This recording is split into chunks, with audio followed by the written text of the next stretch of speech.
अस्सलाम वालेकुम। आज हम स्टार्ट करेंगे क्लास 10 का चैप्टर नंबर 1। चैप्टर नंबर 1 जो है वो हमारे पास क्या है, क्वाड्रेटिक इक्वेशन है। ठीक है, सबसे पहले हम आज देखेंगे कि हमारे पास क्वाड्रेटिक इक्वेशन है क्या। आज हम थोड़ा सा एक्सरसाइज से पहले इसका थोड़ा सा इंट्रोडक्शन कर लेते हैं कि हमारे पास क्वाड्रेटिक इक्वेशन है क्या। चलिए सबसे पहले हम इसकी डेफिनेशन की तरफ चलते हैं कि क्वाड्रेटिक इक्वेशन की डेफिनेशन क्या है। An equation where the highest exponent of the variable is a square। मतलब कि ऐसी इक्वेशन जिसमें वेरिएबल की जो हाईएस्ट पावर है वो क्या होगी, स्केयर हो, तो वो हमारे पास क्या होगी, एक क्वाड्रेटिक इक्वेशन होगी। यानी कि एक्सपोनेंट का मतलब भी क्या होगा, इसमें आपके पास आ जाएगा एक पावर, यानी कि वेरिएबल की जो हाईएस्ट पावर होगी वो क्या होनी चाहिए, एक स्केयर होना चाहिए। तो वो हमारे पास क्या होगी, एक क्वाड्रेटिक इक्वेशन होगी। एग्जांपल लेते हैं हम। एग्जांपल हमारे पास आ जाएगी, मैंने लिया 5x² plus 3x plus 3 equal to 0। यानी कि ये हमारे पास क्या आ जाएगी, एक क्वाड्रेटिक इक्वेशन आ गई। यानी कि इसमें आप देख सकते हैं x जितने भी वेरिएबल्स आ रहे हैं, यानी मोस्टली दो ही होते हैं, लेकिन जितने भी वेरिएबल्स आ जाएं अगर उनकी हाईएस्ट पावर जो है, हाईएस्ट जो पावर है वो क्या होनी चाहिए, स्केयर होनी चाहिए। तो वो हमारे पास क्या आएगी, क्वाड्रेटिक इक्वेशन होगी। ठीक है, इसमें आप देख सकते हैं कि हमारे पास x वेरिएबल आ रहा है, दो आ रहे हैं, लेकिन उसकी हाईएस्ट पावर क्या है, स्केयर है। तो वो हमारे पास क्या आ जाएगी, एक क्वाड्रेटिक इक्वेशन आ जाएगी। ठीक है, इसी तरह की कोई भी इक्वेशन आ जाए वो हमारे पास क्या होगी, क्वाड्रेटिक इक्वेशन। और एक बात आपने याद रखनी है कि क्वाड्रेटिक इक्वेशन में एक्स स्क्वायर के साथ जो भी कोफिशिएंट आ रहा है, यानी कि इसके साथ क्या आ रहा है, कोफिशिएंट 5 आ रहा है, वो कभी भी ज़ीरो नहीं होगा। ठीक है, वो कभी भी ज़ीरो नहीं हो सकता। यानी कि अगर हम आगे, क्वाड्रेटिक इक्वेशन की दो फॉर्म है, एक हमारे पास आ जाती है स्टैंडर्ड फॉर्म और एक आ जाती है प्योर फॉर्म। ठीक है, सबसे पहले हम इसकी स्टैंडर्ड फॉर्म लिख लेते हैं कि स्टैंडर्ड फॉर्म क्या है। वहाँ से आपको पता चल जाएगा कि 5 0 क्यों नहीं होना चाहिए। यहाँ पे मैं लिखता हूँ इसकी स्टैंडर्ड फॉर्म पहले।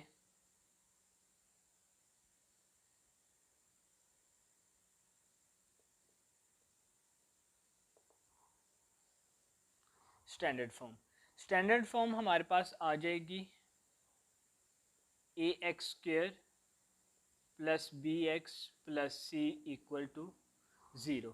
ये हमारे पास क्या है, क्वाड्रेटिक इक्वेशन की एक स्टैंडर्ड फॉर्म है। इनकी स्टैंडर्ड फॉर्म को हम इस तरह लिख सकते हैं, यानी कि इसमें वेरिएबल क्या यूज़ हो रहे हैं, x² और x वेरिएबल यूज़ हो रहे हैं, और इसमें जो a b c है इनकी जगह कोई भी क्या आ जाएगा, एक रियल नंबर आ जाएगा। अगर आप इसको देखें तो ये भी इसी की तरह है, और ये भी हमारे पास क्या एक स्टैंडर्ड फॉर्म ही है। ये भी क्वाड्रेटिक इक्वेशन तो है ही, लेकिन ये हमारे पास स्टैंडर्ड फॉर्म भी है, किसकी है, क्वाड्रेटिक इक्वेशन की। अब इसमें मैंने कहा था कि आपके पास ये जो a है ये क्या है, ज़ीरो नहीं हो सकता, क्योंकि अगर ये ज़ीरो हो जाएगा तो हमारे पास ज़ीरो को x² से मल्टीप्लाई करवाएंगे तो वो भी क्या आ जाएगा, ज़ीरो हो जाएगा। तो वो तो फिर हमारी कोई भी क्वाड्रेटिक इक्वेशन ही नहीं रहेगी, क्योंकि क्वाड्रेटिक इक्वेशन की हमारे पास डेफिनेशन ही ये है कि इसकी जो हाईएस्ट पावर है वेरिएबल की वो क्या होनी चाहिए, स्केयर होनी चाहिए। तो वो तो फिर ये जब ज़ीरो लेंगे तो वो स्केयर वाली रकम ज़ीरो हो जाएगी, तो वो हमारी ख़त्म हो जाएगी, तो वो क्वाड्रेटिक इक्वेशन नहीं रहेगी। ठीक है, तो ये आपके पास क्या आ जाएगी, क्वाड्रेटिक इक्वेशन की स्टैंडर्ड फॉर्म। और अगर जैसे ये एक कांस्टेंट नंबर है, ये भी एक स्टैंडर्ड फॉर्म है, अगर मैं 3 इधर ले आता हूँ तो ये फिर स्टैंडर्ड फॉर्म नहीं रहेगी। यानी कि मिसाल के तौर पे अगर मैं यहाँ पे लिखता हूँ, चलें इसको मैं नीचे लिख लेता हूँ, 5x² plus 3x equal to -3। तो ये आपके पास नॉट अ स्टैंडर्ड फॉर्म, ये आपके पास स्टैंडर्ड फॉर्म नहीं है। स्टैंडर्ड फॉर्म आपके पास सिर्फ यही रहेगी, ax² plus bx plus c equal to 0। ठीक है, अब आपके पास एक आ जाती है प्योर फॉर्म।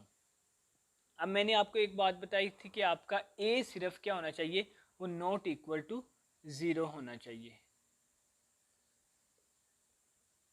ए आपके पास नॉट इक्वल टू ज़ीरो होना चाहिए। अब यहाँ पे सवाल पैदा होता है कि अगर ए नॉट इक्वल टू ज़ीरो होना चाहिए तो क्या बी इक्वल टू ज़ीरो हो सकता है, तो yes, B equal to zero आप रख सकते हैं। अगर बी आप इक्वल टू ज़ीरो रखते हैं तो उससे हमारी क्वाड्रेटिक इक्वेशन में कोई फ़र्क नहीं आएगा, वो हमारे पास क्वाड्रेटिक इक्वेशन ही रहेगी, लेकिन उससे हमें एक नई चीज़ भी मिल जाएगी। जैसे अगर मैं इसी में क्या करता हूँ, b इक्वल टू 0 अगर मैं पुट करूँ,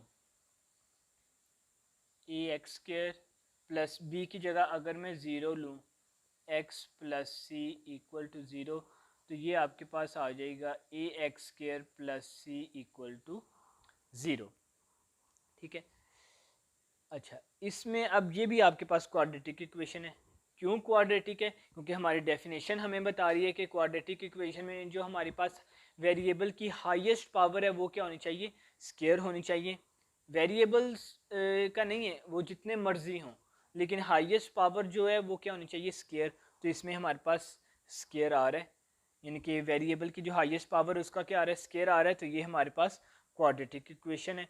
क्वाड्रेटिक इक्वेशन होने के साथ साथ ये हमारे पास एक है प्योर फॉर्म भी है, यानी कि क्वाड्रेटिक इक्वेशन की एक प्योर फॉर्म भी है। तो इसको हम क्या कहेंगे, ये हमारे पास क्वाड्रेटिक इक्वेशन की क्या है,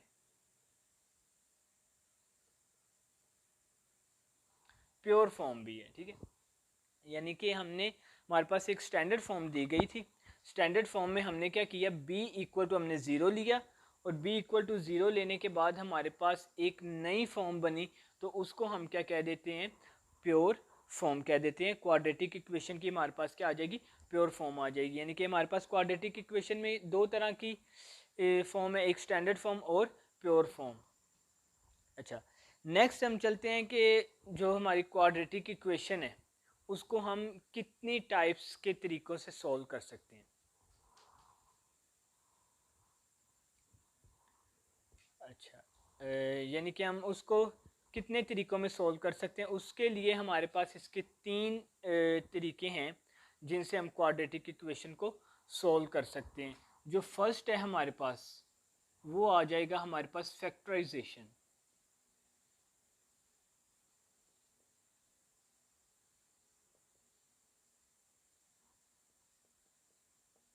फैक्टराइजेशन।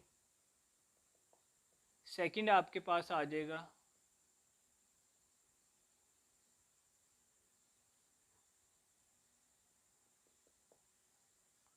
कंप्लीटिंग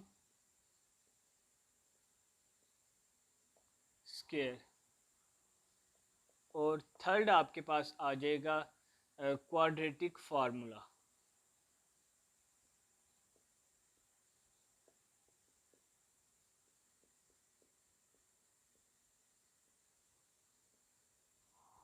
ठीक है, हमारे पास कोई भी क्वाड्रेटिक इक्वेशन दी गई होगी तो हम उसको तीन तरीकों से सोल्व कर सकेंगे। फर्स्ट नंबर हमारे पास आ जाएगा फैक्टराइजेशन, कंप्लीटिंग स्क्वायर मेथड और क्वाड्रेटिक फार्मूला। जो फैक्टराइजेशन है वो तो किसी मखसूस इक्वेशन पे लगती होती हैं कि अगर उनके आपके पास जैसे आप कह लें उनके जोड़े बनाने होते हैं, तो अगर वो बन रहे होते हैं तो वहाँ पे हमारे पास फैक्टराइजेशन भी लग जाती है।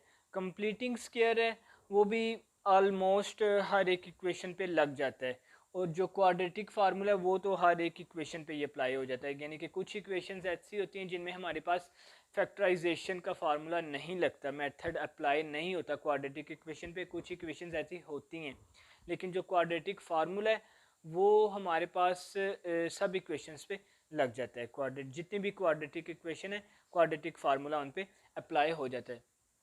तो ये हमारा एक इसका चैप्टर स्टार्ट किया हमने, उसका छोटा सा इंट्रोडक्शन था कि क्वाड्रेटिक इक्वेशन की डेफिनेशन देखी, उसमें हमने देखा कि क्वाड्रेटिक इक्वेशन क्या है, क्वाड्रेटिक इक्वेशन की फॉर्म क्या है, एक स्टैंडर्ड फॉर्म है और एक हमारे पास प्योर फॉर्म है, और इसके हमारे पास क्या है, तीन मेथड हैं। ठीक है, तो नेक्स्ट इंशाल्लाह हम इसकी एक्सरसाइज स्टार्ट करते हैं। ओके, अल्लाह हाफिज़।